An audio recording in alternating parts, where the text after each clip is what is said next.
ایک تانگ مدینے نو جاون دی کوئی دل دی حسرت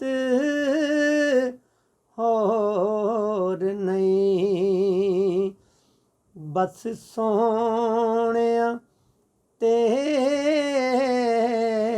مرضی ہے، میرا تے کوئی زور نہیں، بس سونیا تیری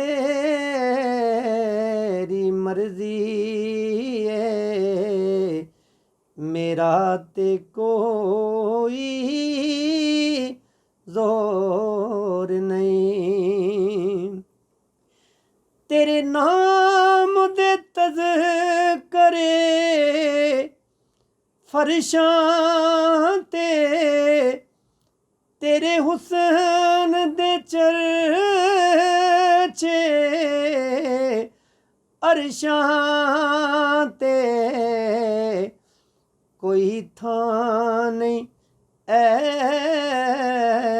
ایسی جس تھاں تے تیرے حسن دا سونیا شور نہیں۔ آپ کا میزبان طارق منیر بٹ ایک نئے ٹاپک اور نئے ایپیسوڈ کے ساتھ حاضر خدمت ہے۔ ناظرین، ماہ رمضان کی آمد ہے۔ یہ وہ مقدس مہینہ ہے جس میں نعت خوانی کی تقریبات میں بے پناہ اضافہ ہو جاتا ہے۔ بدقسمتی سے اس سال کرونا وائرس کی وجہ سے نعت خوانی کی تقریبات پر پابندی عائد ہو گئی ہے، لیکن عاشقان رسول اپنے تئیں نعت خوانی کی تقریبات اپنے گھروں میں منعقد کرا کر اپنے نبی کریم صلی اللہ علیہ وسلم سے عشق و محبت کا اظہار کر رہی ہیں۔ ہمارے ساتھ آج ملک شوکت قادری صاحب موجود ہیں۔ السلام علیکم شوکت قادری صاحب۔ شوکت قادری صاحب عاشق رسول ہیں، نعت خوانی ان کا پیشن ہے، طویل عرصے سے نعت خوانی کی تقریبات میں باقاعدگی کے ساتھ شرکت کرتے ہیں۔ ہمارے علاقے میں لوگ انہیں ہر اپنی نعت خوانی کی تقریبات میں بلواتے ہیں اور نعت خوانی سے لطف اندوز ہوتے ہیں۔ شوکت قادری صاحب، یہ بتائیے نعت خوانی کب شروع کی اور کس طرح اس طرف آئی؟ اعوذ باللہ من الشیطان الرجیم، بسم اللہ الرحمن الرحیم۔ بٹ صاحب، یہ ہماری خوش قسمتی ہے کہ ہم آقا کریم کی امت میں سے ہیں۔ اللہ پاک ہمارے اس پیارے نبی کے صدقے سے ہماری وباؤں کو، بلاؤں کو دور فرمائے۔ یہ نعت خوانی ایک ایسا شعبہ ہے جو دل سے عاشق رسول نبی پاک علیہ السلام پر جو نعت شریف پڑھتا ہے نا، اس کے دل کی کیفیت ایسے ہوتی ہے کہ جیسے سرکار کو سامنے بٹھا کر کچھ سنا رہا ہے۔ تو آپ سرکار کی تو تعریف اللہ پاک نے خود بیان کی۔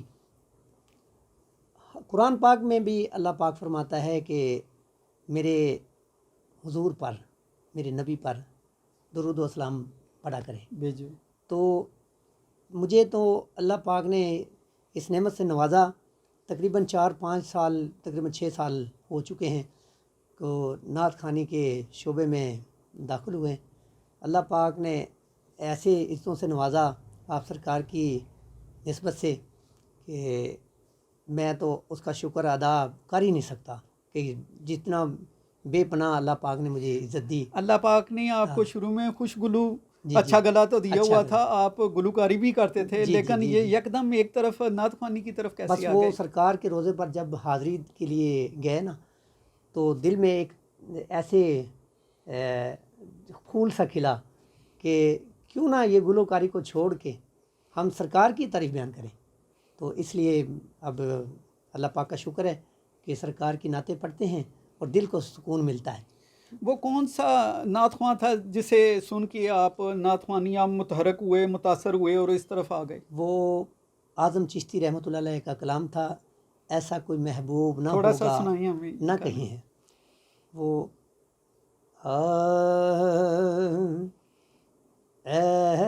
ایسا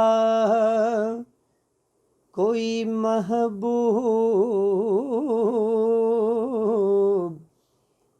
نہ ہوگا ہوگا نہ کہیں ہے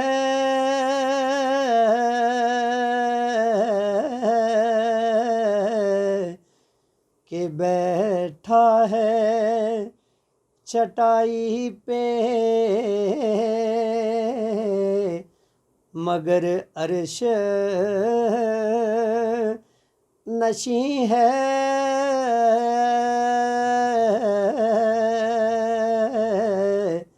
ایسا کوئی محبوب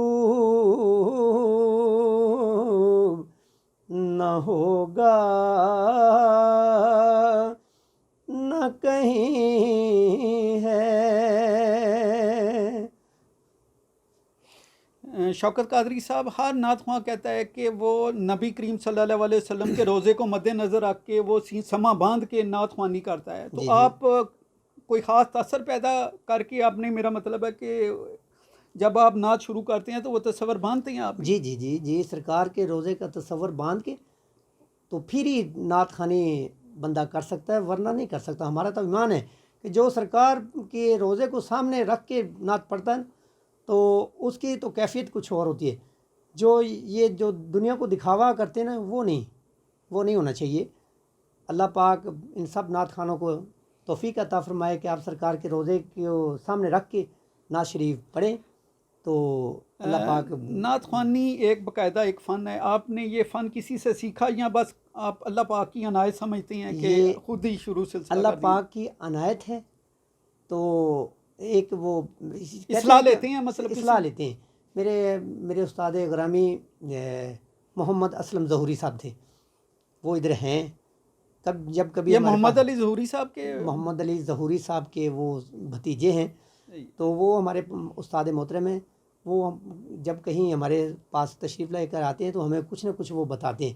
تو پہلے تو اللہ پاک کا یہ گفٹ ہے ہمیں عطا ہوا ہے کہ جو بھی کلام پڑھتے ہیں اللہ پاک اس میں برکت عطا فرماتا ہے۔ اللہ پاک ایسے ہی ہر نعت خواں کو توفیق بخشے۔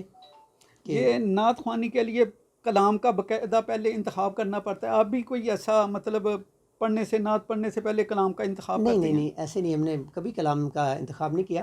جیسے ہی ہم سے کوئی فرمائش کرے کہ یہ کلام سنا دو تو زیادہ تر اساتذہ کا کلام پڑھتے ہیں؟ جی ولی اللہ کے جو کلام ہے نا، صوفیانہ کلام، وہ زیادہ ہم پڑھتے ہیں۔ تھوڑا سا کسی صوفی بزرگ کا کلام سنائیں۔ میاں صاحب کا کلام تھا کہ اول حمد ثنا الہی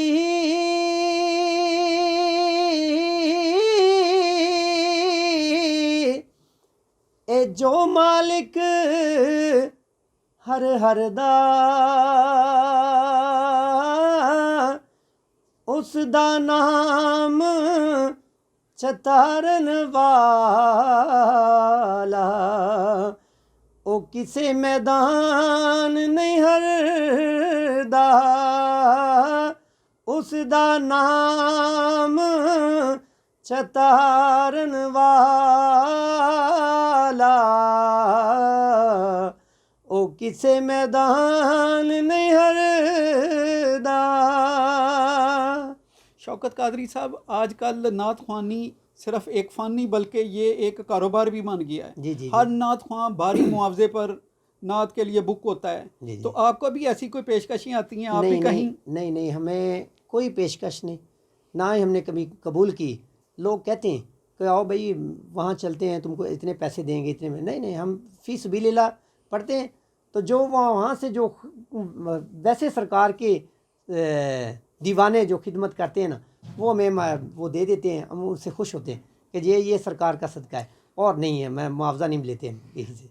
شوکت قادری صاحب، میں نے دیکھا ہے آپ کی شاپ پہ جی نعت خواں بہت زیادہ اکٹھے ہوتی ہیں۔ نعت خوانی لوگوں کو سکھاتے بھی ہیں یا مطلب آپ کے پاس کوئی ادارہ، کوئی تربیت گاہ بھی آپ نے نعت خوانی کی بنائی ہے؟ وہ لوگ جو میرے پاس تشریف لے کے آتے ہیں نا، وہ بچے آتے ہیں نعت خوانی کچھ تو سیکھنے کے لیے کہ یہ کلام ہم نے پڑھا ہے، یہ اس میں کوئی غلطی تو نہیں ہے، تو ہم انہیں بتا دیتے ہیں بھائی اس طرح نہیں، اس طرح پڑھ لیں، اس سے آپ کی اور نکھار پیدا ہو جائے گا۔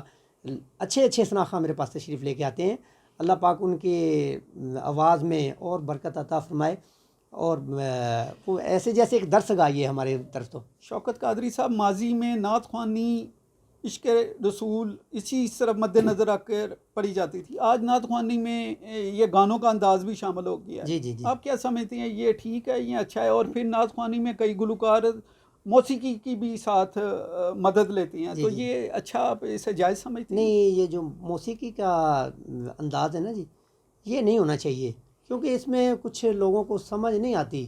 وہ صرف وہ ساز کا جو بجتا ہے نا تو لوگ بڑے خوش ہوتے ہیں، بھی بہت اچھا پڑھا، تو بہت اچھا پڑھا، لیکن وہ پڑھنے کا انداز نہیں اچھا. جو اچھا انداز وہی ہے جیسے اعظم چشتی رحمۃ اللہ علیہ نے پڑھا، محمد علی ظہوری صاحب نے جیسے کلام پڑھے، پنجابی، اردو، وہی کلام پڑھنے چاہیے. اس میں بندے کو دلی سکون ملتا ہے. یہ تو پروفیشنل جو یہ گانے بجا کے دیکھ کے پیسوں کی خاطر پڑھ لیا، ایک شعر کو 3 دفعہ پڑھا، تو یہ جب پیسے نہیں ملتے تو چل ٹھیک ہے بھائی، نہیں ایسے نہیں ہونا چاہیے. شوکت قادری صاحب، رمضان المبارک کی آمد ہے، یہ ماشاء اللہ. خیر و برکت کا مہینہ ہے، میلہ لوٹنے کا ایک جی جی، ماحول ہے. رحمتوں تو کا. ایسے میں کرونا لاک ڈاؤن بھی جاری ہے، تو آپ عام اپنے پرستاروں کو اور پاکستانی کو کیا کہیں گے کہ اس ماحول میں ہمیں اللہ پاک سے اور نبی کریم صلی اللہ علیہ وسلم کے صدقے میں ہمیں کیا مدد لینی چاہیے؟ میں تو یہی کہوں گا بٹ صاحب کہ اس مبارک مہینے کے صدقے سے اللہ پاک اس بیماری سے ہمیں نجات عطا فرمائے، اور گھر گھر میں اللہ نعت گونجنی چاہیے. گھر گھر میں اللہ کے اور اللہ کے حبیب کی نعتیں گونجنی چاہیے، اور وہ اللہ سے مدد مانگنی چاہیے کہ اللہ پاک ہمارے ملک پاکستان کے لیے اور ہمارے گھروں میں جو بھی بیماریاں ہیں اپنے پیارے نبی کے صدقے سے اس کو دور عطا فرمائے. آخر میں کوئی ایسا پسندیدہ کلام سنائیں اپنے پرستاروں کے لیے اور ناظرین کے لیے. وہ ایک کلام تھا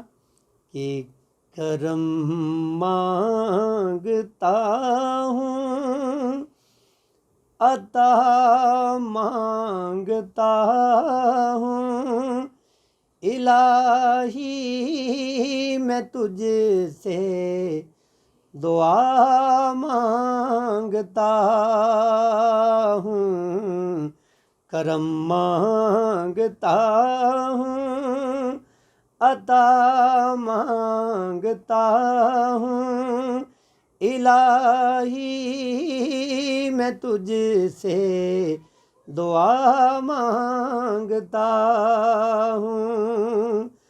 اور جو مفلس ہیں ان کو تو دولت عطا کر، جو بیمار ہیں ان کو صحت عطا کر، مریضوں کی خاطر شفا مانگتا ہوں، الہی میں تجھ سے دعا مانگتا ہوں، دعا مانگتا ہوں. بہت بہت شکریہ شوکت قادری صاحب. ماشاء اللہ. ناظرین، آپ نے نعت خوانی کے حوالے سے پروگرام سنا. ہمارے چینل WNNTV.TV کو سبسکرائب نہ کرنا بھولیے گا.